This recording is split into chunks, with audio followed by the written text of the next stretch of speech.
ये जो बिल अभी जो बीजेपी पास किया है महिला वंदना, क्या आज से ही ये चल रही थी? कांग्रेस की सरकार था क्या? कांग्रेस से उस टाइम क्या सो रखा था क्या? बीजेपी जो किया है उनका विरोध कर रहे हैं। आज जाति नीच ऊंच का भेदभाव रखते हैं कौन? जातिवाद का रक्षा करते हैं कौन? तेजस्वी बाबू। हम कहते हैं कि नया डीजीपी आए हैं, वो मुझे अरेस्ट करे और शहर जमीन इंक्वायरी करे।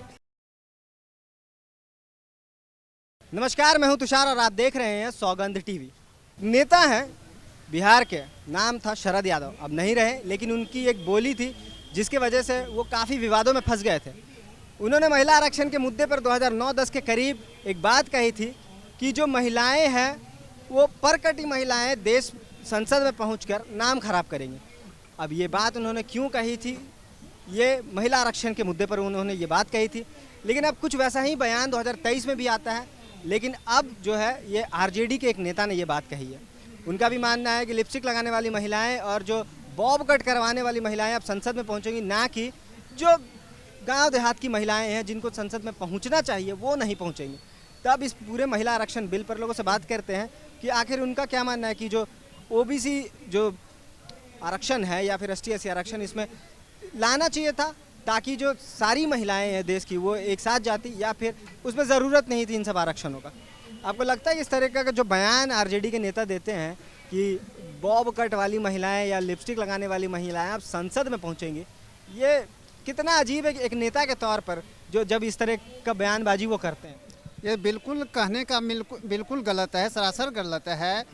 और आज से नहीं, ये जो बिल अभी जो बीजेपी पास किया है महिला वंदना, क्या आज से ही ये चल रही थी? कांग्रेस की सरकार था क्या? कांग्रेस से उस टाइम क्या सो रखा था क्या? आज जो बीजेपी जो किया है, क्या वो आज बीजेपी ही किया है? क्या वो कांग्रेस नहीं कर सकता था? बिल्कुल कर सकते। बीजेपी जो किया है उनका विरोध कर रहे हैं। आज जाति नीच ऊंच का भेदभाव रखते हैं कौन? जातिवाद का रक्षा करते हैं कौन? तेजस्वी बाबू, नीतीश बाबू, जो एक सागा दोनों भाई है, जो कि हमारा प्रॉपर्टी लूट चुके हैं, कोई देखने वाला नहीं है। राष्ट्रपति, प्रधानमंत्री, गृह मंत्री, रक्षा मंत्री, बिहार से लेके दिल्ली तक चक्कर काटे, कोई सुनने वाला नहीं है।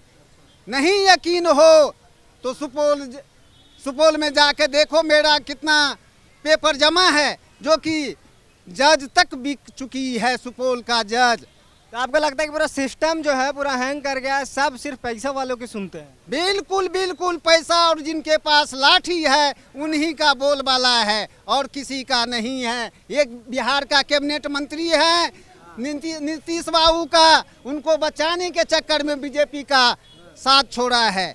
वो दोगलापन है नीतीश बाबू। हम कहते हैं कि नया डीजीपी आए हैं, वो मुझे अरेस्ट करे और शहर जमीन इंक्वायरी करे, जो हमारा कितना प्रॉपर्टी लूटे हैं। और उतना ही नहीं, एनएच में जमीन गया और सबको नोटिस दिया, मुझे नोटिस अभी तक नहीं दिया है। हमारे जमीन आपके साथ इतना भेदभाव क्यों किया जा रहा है? जातिवाद है, रिश्तेदारी है। वहाँ सिर्फ हम अकेले हैं। कहाँ पर? बिहार में, जहाँ मेरा लूटा गया है। हमारी वहाँ पे जनसंख्या नहीं है, सिर्फ ओनली एक घर है। हम परेशान कर के। अच्छा, एक बात बताइए, बिहार से, जैसा कि आप कह भी रहे हैं कि आप बिहार से हैं, तो बिहार में आपको लगता है कि जो महिलाएं हैं वो क्योंकि लोगों का मानना है कि बिहार जो है एक पिछड़ा राज्य है। अब पिछड़ा राज्य होने की वजह से वहाँ की जो महिलाएं हैं वो संसद तक नहीं पहुँच पाती है। तो आपको लगता है कि इस तरीके का जो एक आरक्षण है वो एक मददगार साबित हो सकता है कि ओबीसी, एसटी/एससी जैसी जो आरक्षण है उनको देना चाहिए और शामिल करना चाहिए महिला आरक्षण बिल में, ताकि सारी महिलाएं, चाहे वो बिहार हो, छत्तीसगढ़ हो, जो पिछड़ी महिलाएं हैं वो भी संसद तक पहुंच सकें? कहने का मतलब यूपीए के सरकार थी, आनंद मोहन की सरकार थी, तो उस टाइम क्या होता था? पेन पेपर पर काम होती थी। आज बीजेपी की सरकार है तो एक एक घर में पैसे जा रही है, या कृषि का हो या शिक्षा का हो या जो भी है केंद्र से मदद, वो सीधा आम जनता को मिलती है।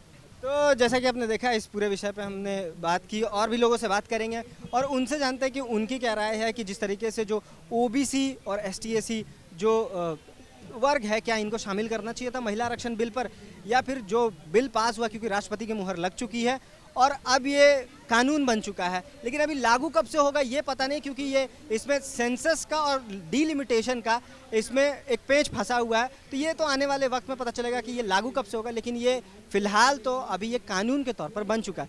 इस पर और लोगों से बात करेंगे और उनकी राय लेते हैं। सर, जिस तरीके से कहा जाता है कि जो महिलाएं हैं, जो महिला आरक्षण बिल पास हुआ, आपने सुना होगा इस बारे में? सुना है ना। तो उसमें एक जो कई नेता हैं उनका कहना है कि इसमें ओबीसी और एसटी/एससी की महिलाओं को अलग से रिजर्वेशन देना चाहिए था, ताकि सारे वर्ग की महिलाएं वहां पे प्रतिनिधित्व कर सकती, रिप्रेजेंट कर सकती सारी महिलाओं। इसमें तो सभी महिलाओं का तो प्रेजेंट करती है ना वो तो। लेकिन इसमें ओबीसी और एसटी/एससी को शामिल नहीं किया गया, मतलब प्योरली महिला आरक्षण बिल, इसमें महिलाओं को एकत्रित किया गया। ये तो वोट की राजनीति है, ये तो महिलाओं का रिजर्वेशन मिल रहा है, ये सबके लिए है, जो भी समझे, ये सभी को मिलेगा। इसमें ओबीसी भी आएंगे, सारे आएंगे, तो इसमें अलग से रिजर्वेशन का मतलब ही कहाँ है? ये तो सभी को मिलेगा इसमें। हाँ, लेकिन ये जो ऑप्शन है ये तो पहले भी खुला हुआ था, लेकिन महिलाओं के लिए अलग से लाया गया। तो उसी तरीके से कहा जा रहा है कि अगर महिलाओं के लिए अलग से लाया गया तो उसमें एक ओबीसी और एसटी/एससी कैटेगरी बनाना चाहिए। क्यों बनाना चाहिए? मतलब आपको नहीं लगता है कि इससे और ज़्यादा जो गांव देहात की महिलाएं हैं वो आ पाती इससे? ये तो आपका वर्ग भेद का है, समझे, जातिवाद लाना है आपको, जातियों में बांट के रखना है। आज ओबीसी बना दिए, एसटी बना दिए, ये ब्राह्मण बना दिए, ये बना दिए, समझे, जात पात में बांटो और अपना शासन करो। ये तो पॉलिटिक्स है, ये कुछ नहीं है। मतलब ये प्योरली एक पॉलिटिक्स है। तो आपने देखा जिस तरीके से हमने इस पूरे मुद्दे पर लोगों से बात की कि आखिर क्यों, जो चाहे वो आरजेडी के नेता हो, या फिर 2009 में जब जेडीयू के जो नेता थे शरद यादव, उन्होंने भी इस तरीके की भाषा का प्रयोग किया था और काफ़ी विवाद भी हुआ था। लेकिन जो एक मोटे तौर पे उनका ये कहना रहता है कि जो अपकास्ट विमेंस है, जो अपकास्ट औरतें हैं, वो सिर्फ पहुंचेंगी संसद में अगर इस बिल को पारित किया जाएगा, ना कि जो पिछड़ी महिलाएं हैं वो नहीं पहुंचेंगी। इसलिए उनकी मांग थी कि एसटी/एससी और ओबीसी को भी इसमें शामिल किया जाए, ताकि गांव देहात से जितनी भी महिलाएं हैं सब वहां से एक रिप्रेजेंटेशन दे सके, और एक जो प्योर इंडिया है, जो गांव देहात है वहां के लोग पहुंच सके, ताकि एक प्रॉपर रिप्रेजेंटेशन तैयार किया जा सके पूरे देश का। तो अब देखते हैं कि आने वाले वक्त में ये कैसा प्रारूप लेता है। तब तक हमारे साथ बने रहिए और देखते रहिए सौगंध टीवी। धन्यवाद। आप देख रहे हैं सौगंध टीवी, सौगंध वतन की।